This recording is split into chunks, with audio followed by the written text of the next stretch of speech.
Ever been judged before anyone knew who you really were? This man was denied a seat on his own company's partner airline.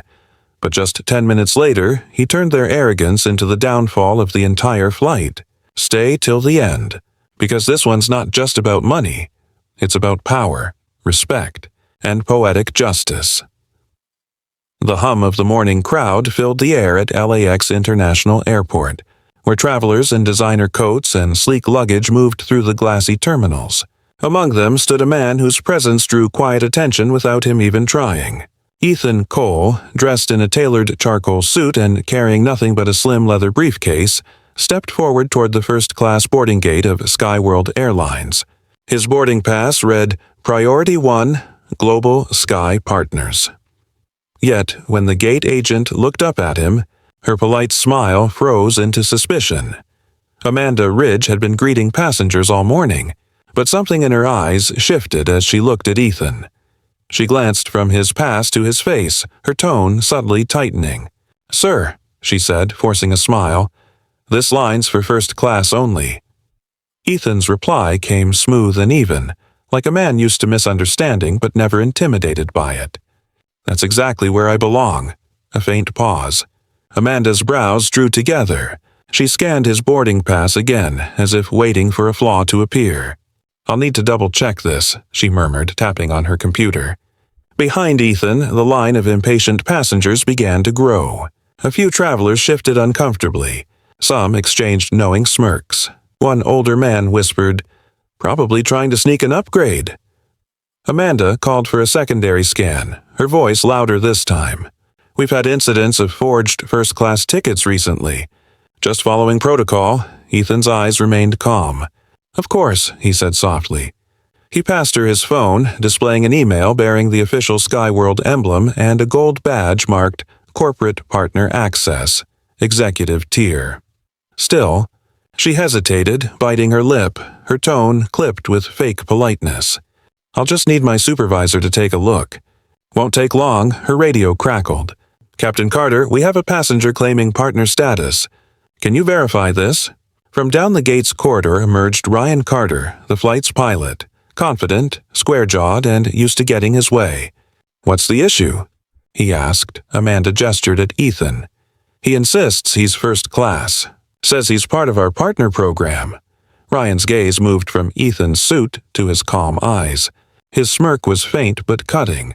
"You did the right thing," he said to Amanda.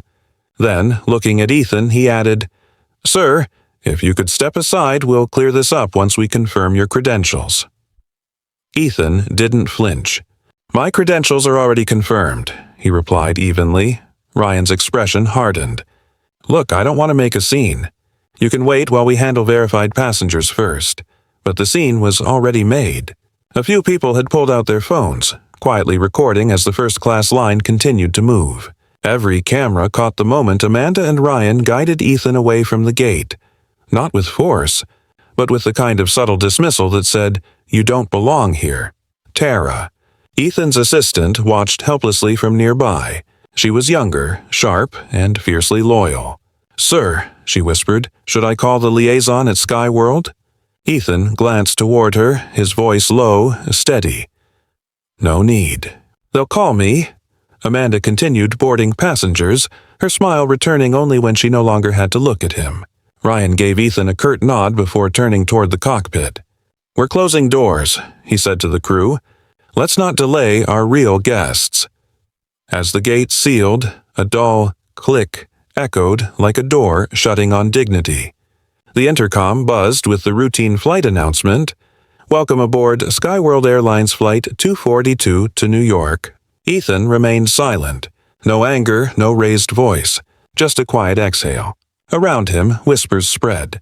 Some passengers avoided his gaze. Others couldn't stop staring. Tara looked furious. "They think they can just—" Ethan raised his hand, cutting her off. "The world's full of people who mistake silence for weakness," he said softly. "They always learn the difference later." He turned away from the gate, walking toward a nearby lounge. The polished floor reflected his calm stride. A janitor paused as he passed, noticing something in the man's composure. Not defeat, but control. Ethan sat in a corner seat overlooking the runway, placed his briefcase beside him, and unlocked his phone.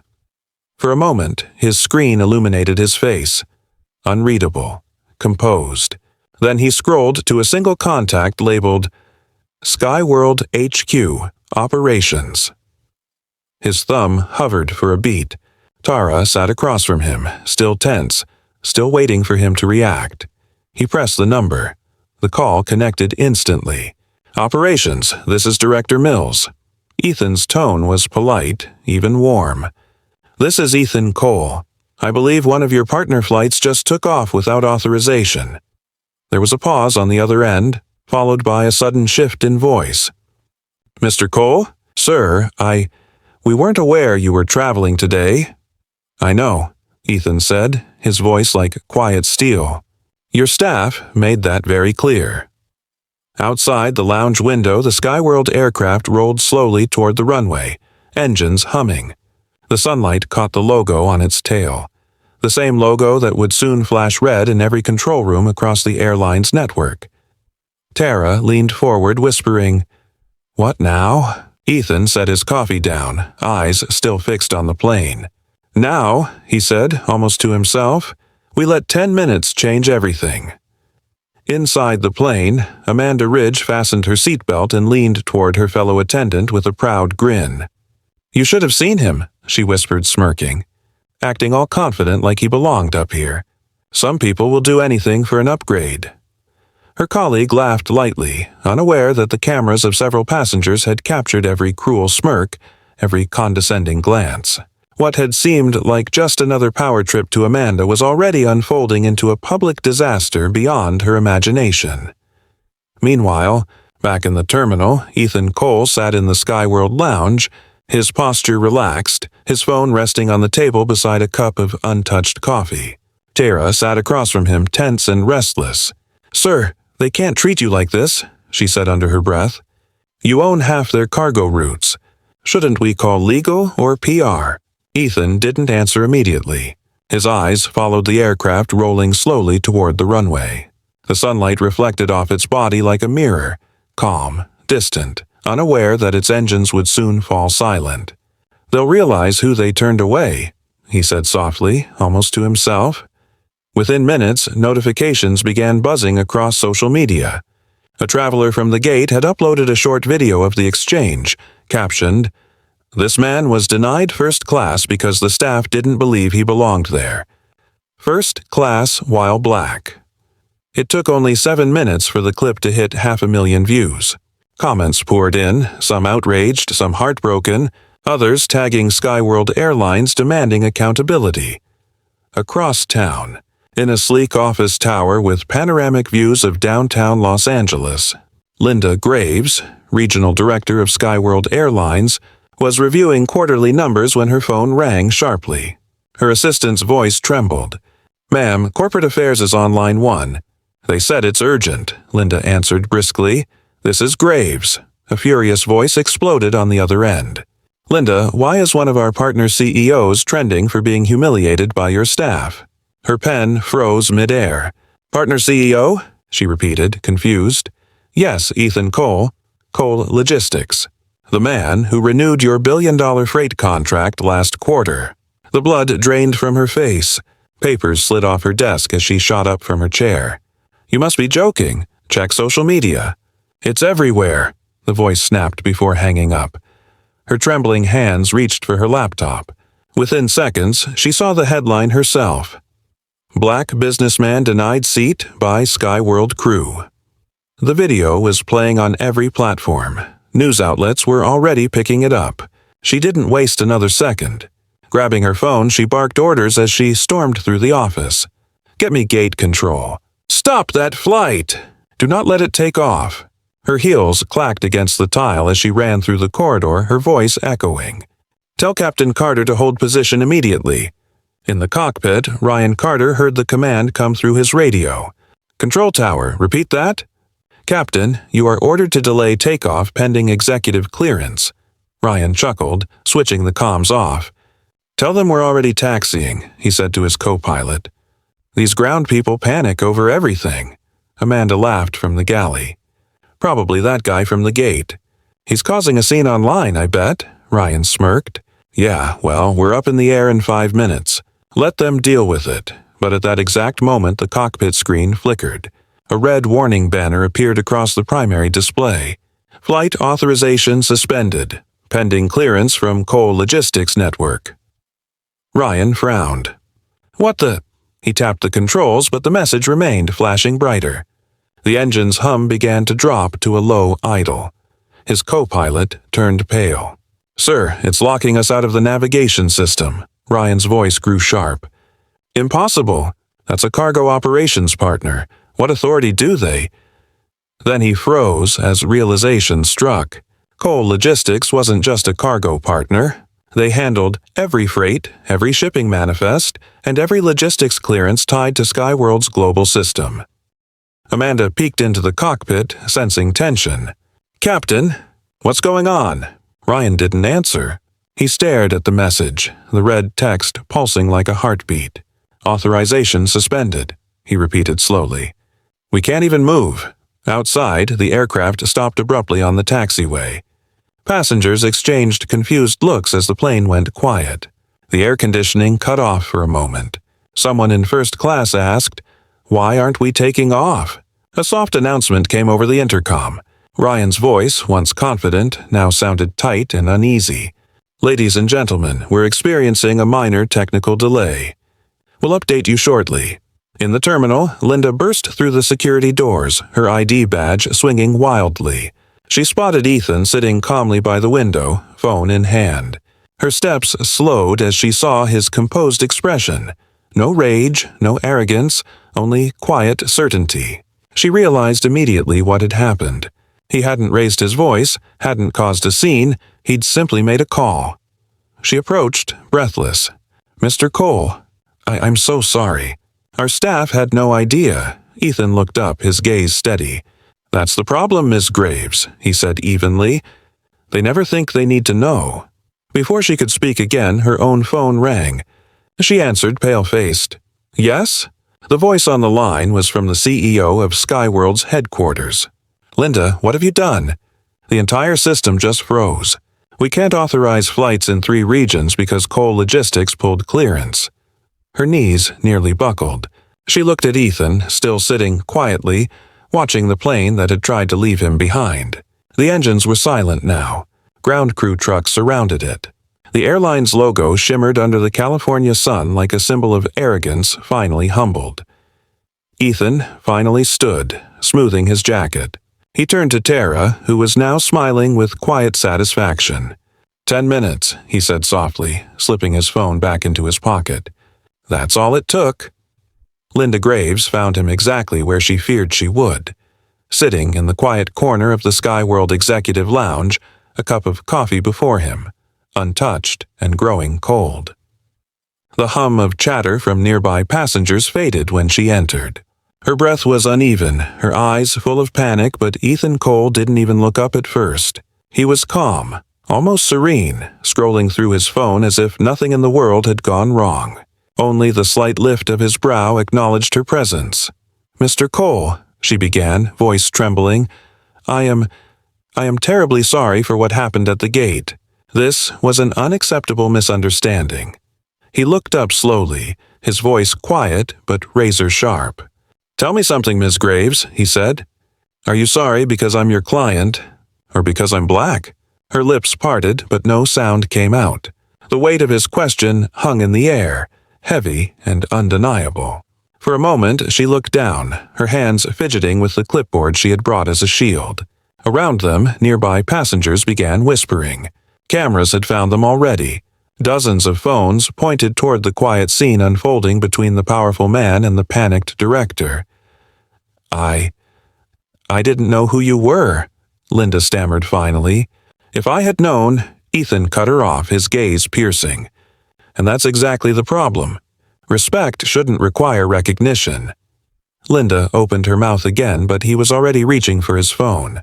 He swiped across the screen and tapped into a live conference app. Within seconds, several faces appeared on the display. Executives from Skyworld headquarters, investors, and the senior management of Cole Logistics. The air in the lounge thickened as the screen filled with corporate power. "Good morning, everyone," Ethan said evenly. "I'm calling to address an incident involving one of your partner airlines. I was refused a first-class seat this morning on a Skyworld flight. Not because of a system error, but because your staff decided I didn't look the part." The silence on the call was deafening. Faces shifted uncomfortably. One executive tried to interject. "Ethan, please, let's handle this privately." He didn't raise his voice, but every word carried the gravity of command. "No, we're doing this here. Because this isn't about embarrassment. It's about accountability." On social media, your first class while black was already trending across every platform. News channels had picked up the story, using phrases like corporate racism scandal and partner CEO humiliated by airline crew. The airport itself buzzed with chaos, camera crews rushing toward the Skyworld terminal, reporters whispering updates into microphones. Linda stood there frozen, watching the disaster unravel in real time. Every word Ethan spoke was being live-streamed by passengers nearby. "Effective immediately," he said, eyes fixed on the screen. "All coal logistics shipments through Skyworld's freight division are suspended until I see written proof of staff retraining. Public apology and structural reform." The room gasped. One of the executives on the call leaned forward. "Ethan, please. That's billions of dollars in suspended movement." He met the man's stare through the screen. "Then maybe it's time your billions start respecting the people who make them possible." Linda's phone rang again, her headquarters demanding answers, her PR team begging for a statement. But she couldn't move. All she could see was the quiet man before her dismantling her company's arrogance with calm precision. At that very moment, the scene on board the plane shifted dramatically. The cockpit door opened and Amanda Ridge was summoned forward. Her confident smirk was gone. A ground agent handed her a tablet with a message that read, "Passenger mistreatment under investigation. Report to director immediately." Ryan Carter, the pilot, received the same instruction. His voice faltered as he made the announcement.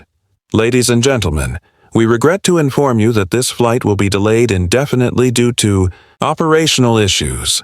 Passengers groaned, but as word spread about what had happened, the mood shifted. Someone recognized Ethan from the trending video and pointed toward the lounge. People began clapping quietly. The applause grew louder when Amanda and Ryan were escorted off the plane, their eyes darting from the cameras to the crowd. Linda followed as Ethan stood, buttoning his suit jacket. Reporters swarmed instantly, microphones outstretched. "Mr. Cole, is it true you grounded the airline's flight?" One shouted. He paused only long enough to answer with quiet authority. "No," he said. "I grounded disrespect." The cameras flashed wildly. The phrase spread online within minutes. "I grounded disrespect" became the headline of every major outlet covering the story.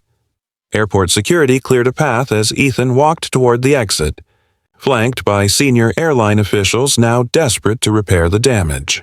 Linda tried one last time to speak. "Please, Mr. Cole," she pleaded, "we'll issue a formal apology. We'll release a statement right now." He looked at her with steady eyes, his tone calm but final. "You'll do more than that, Miss Graves. You'll make sure every employee who wears your uniform understands that class is not defined by skin color, and power doesn't always need to be loud." Outside the terminal, camera flashes followed his every step. Tara walked beside him, holding his briefcase, her expression a mix of pride and disbelief. As they reached the waiting car, passengers from the delayed flight lined up near the glass windows, watching him go. Then, as if on cue, a wave of applause filled the air. Not for fame or spectacle, but for justice quietly delivered. Ethan turned slightly, giving a faint nod toward the plane now grounded behind him, its engines silent. 10 minutes, he murmured to Tara with a small knowing smile. That's all it took to remind them who really keeps the world moving. Reporters crowded the hall as camera flashes painted the backdrop of the Grand Skyworld press conference. The tension was thick, but the air carried a strange mix of remorse and resolve. Days had passed since the flight was grounded, yet the shockwaves of Ethan Cole's quiet act of defiance were still shaking the corporate world. Across every news network, every trending hashtag, his name had become a symbol, not of rebellion, but of dignity reclaimed. Inside the glass-paneled conference hall, executives shifted nervously in their seats. The once proud airline now stood on trial before the public eye, its logo shining behind a podium that waited for Ethan's presence like a stage waiting for its truth. When Ethan finally walked in, the crowd fell silent. Dressed in a tailored charcoal suit, he moved with a calm assurance that needed no introduction. Tara walked just behind him, her tablet in hand, her face reflecting both pride and exhaustion. Reporters shouted questions, but he didn't answer. He simply approached the podium, placed his notes down, though he wouldn't need them, and looked out into the sea of flashing lights. Behind him sat Linda Graves, her face tight with guilt and determination. She knew this was the moment that would define not just the company's future, but her own. Before Ethan spoke, Linda cleared her throat and stepped forward. Her voice trembled slightly as she addressed the crowd. As director of Skyworld Airlines, she began, I want to extend a public apology to Mr. Ethan Cole and to everyone who was hurt by the events that took place at LAX. The actions of our employees were unacceptable. They violated not only company policy, but basic human respect. The words hung heavy in the air. She paused, glancing toward Ethan, then continued. Effective immediately. Both Amanda Ridge and Captain Ryan Carter have been suspended pending investigation. Additionally, Skyworld will implement a company-wide initiative called the Cole Protocol, a reform focused on diversity, inclusion, and conduct accountability. A murmur swept through the room. The announcement was bold, historic even, but everyone waited for Ethan. Linda turned toward him, giving a small nod. He stepped forward, adjusted the microphone, and let the silence linger just long enough to command attention. Thank you, Linda, he said softly, his voice steady yet carrying the weight of something deeply personal. But I didn't come here for apologies. I came here because what happened at that gate wasn't about a seat. It was about a mindset. He looked up, scanning the crowd. When I was denied that seat, I didn't argue. I didn't raise my voice. I didn't need to. Because I knew, sooner or later, the truth would take off louder than any plane. The reporters leaned forward, captivated. What happened that day was not new. People are questioned every day for not fitting into someone else's picture of success. But I had the power to stop it. Not because I'm rich, but because I refused to let silence protect arrogance. He paused, the room utterly still. I didn't ground a flight to embarrass anyone. I grounded arrogance, the kind that believes status defines respect. His voice rose slightly, firm but measured. Respect isn't earned by what you wear, what you own, or how high your seat is on a plane. Respect is the bare minimum. And when people forget that, it's not just a mistake. It's a disease. His words rippled through the crowd, leaving even the most hardened reporters quiet. A camera zoomed in on Linda, who lowered her head, visibly emotional.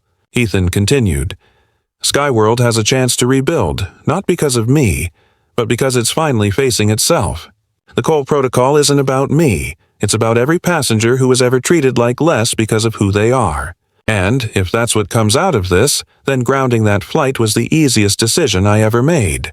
The audience erupted into applause, some standing, some wiping away tears. For the first time in days, there was no outrage, only admiration. When the noise settled, Linda stepped forward again, her voice steadier now.